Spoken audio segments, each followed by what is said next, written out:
So this here is the old barrack yard, and this is where the troops were quartered in Aughnacloy during the 18th and 19th centuries. So this was especially the case during the Napoleonic Wars, which ended with the Battle of Waterloo.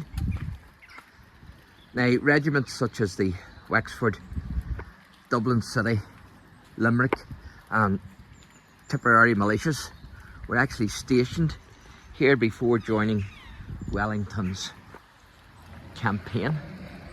So pretty amazing, isn't it? And the barrack yard contained the officers' mess, guard room and stalls for housing 50 horses.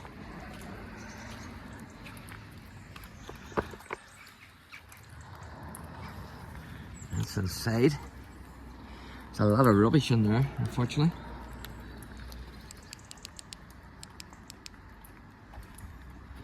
But that is inside, as you can see. It is.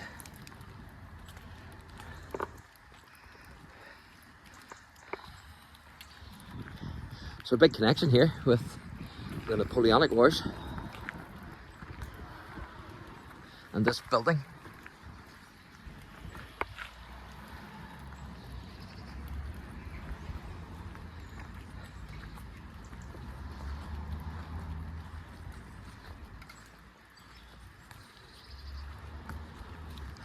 You can see more rubbish there as well, unfortunately.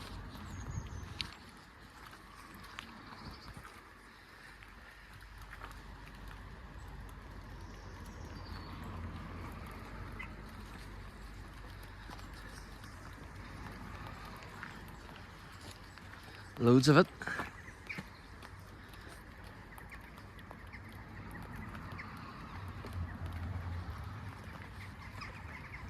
So this building here, this was actually the police station.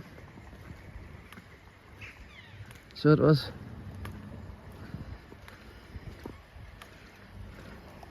Back in the day, at least that's what I've been told by the gentleman that showed me this place.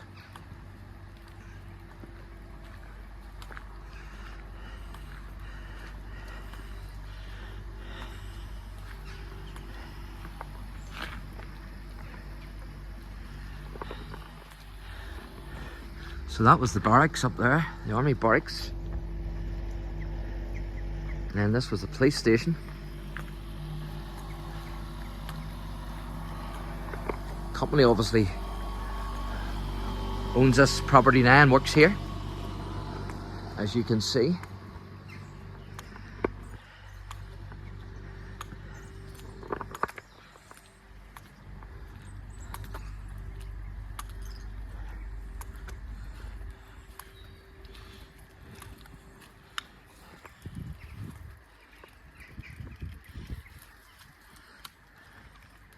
See if I can show you inside here,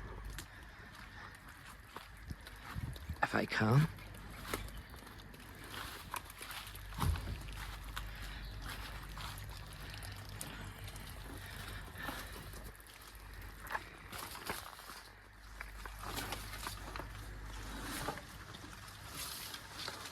So that's the old police station.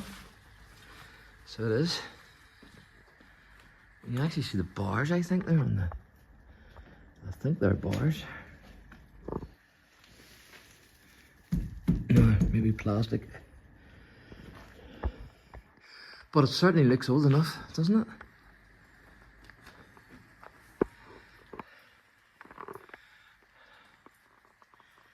So that's the old police station. And it's just really a rubbish tip today, unfortunately. Now, with the presence of such large numbers of soldiers in the area, their presence was actually felt, of course, in the social history of Aughnacloy during the time, with, of course, military justice often being meted out in front of the parish church here. And the records and names of some of those soldiers are actually recorded in the church in marriage and the burial registers.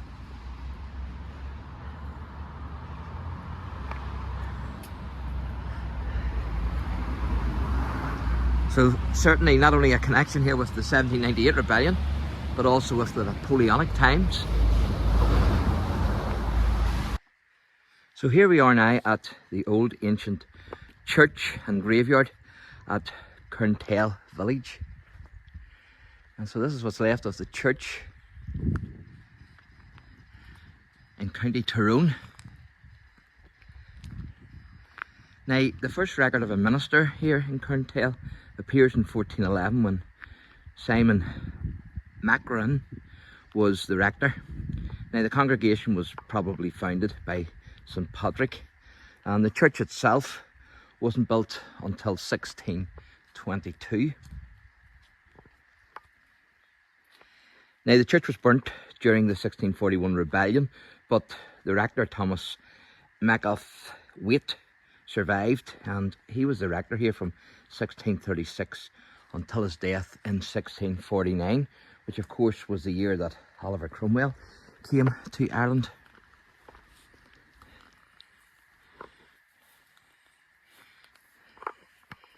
See a wee headstone there with 1880 on it,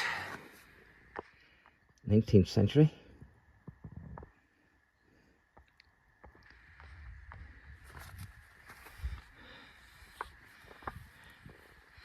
And this one here is 1722.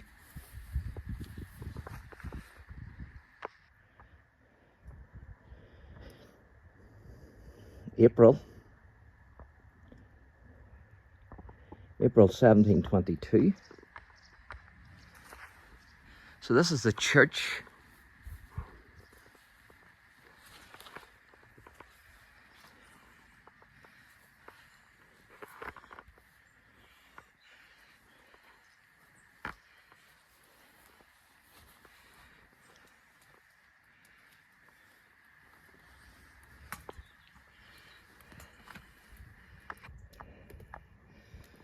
There's a fort somewhere up there.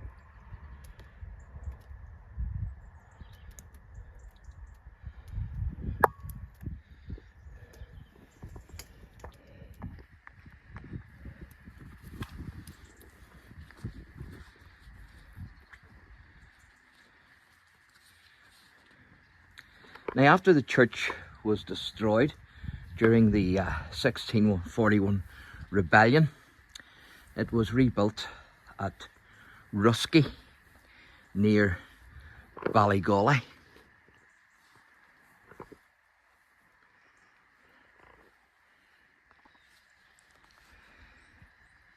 Now, whenever Atchison Moore was building Aughnacloy, he decided that it would be fitting to have the parish church in the central position.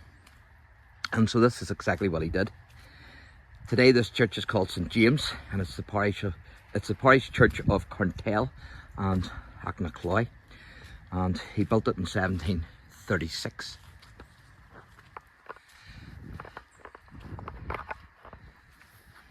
So just straight down there is the island.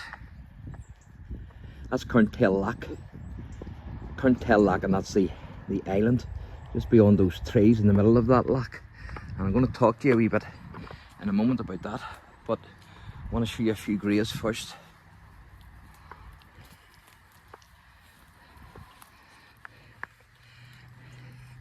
So it says, here lieth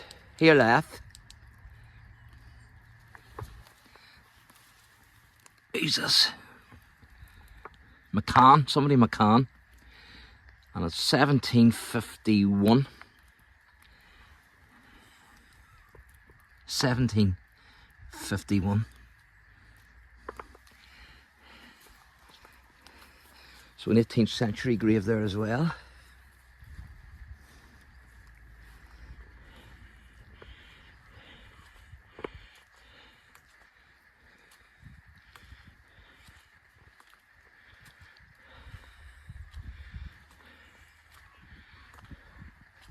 I'm going to show you these two graves here as well. These are 18th century.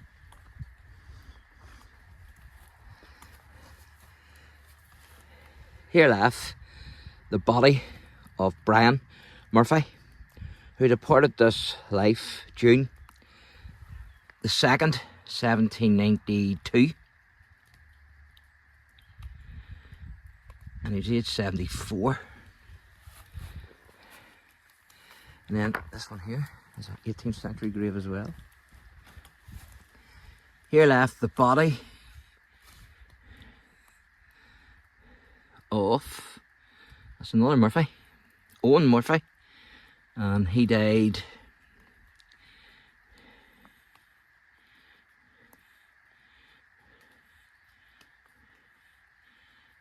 when did he die? That's a good question.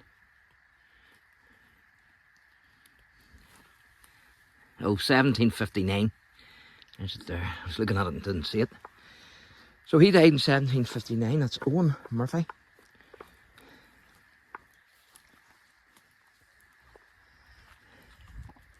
So this is Carnteel Loch. And in the middle of that loch there, you can't see it too well because of those trees blocking, unfortunately. But there's a cronnog, or in other words, an artificial island. So there is. And it actually provided a hideout for James O'Neill, one of the O'Neills. So we're almost finished here. Just going to show you a few more graves and that's us. And I'll give you another review of the other side of the church.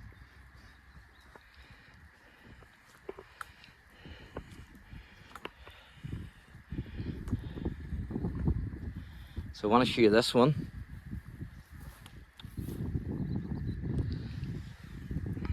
Here left the body of John Donnelly, I think, maybe, not sure. But he died in 1787, as you can see there. And then I'm going to show you another one here.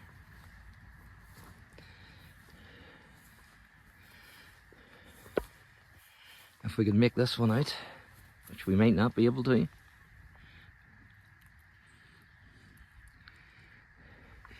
Nope. Let's try this one here. See if we have any joy with this one. We'll have a date in this one. 1729, as you can see. Here's it. There's Patrick. Somebody. Looks like Patrick Lamb, but I don't think so. But it's 1729. 1729 for that one. 22 or 29, I think it's actually 22 maybe. 22 or 29, I'm not sure. Could be 29. We'll go for 29 to be on the safe side.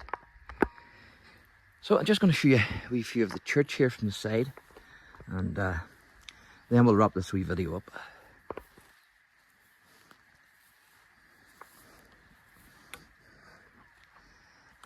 Hope you enjoyed the history of Aughnacloy. I certainly have enjoyed recording it. So that's the side of the church there.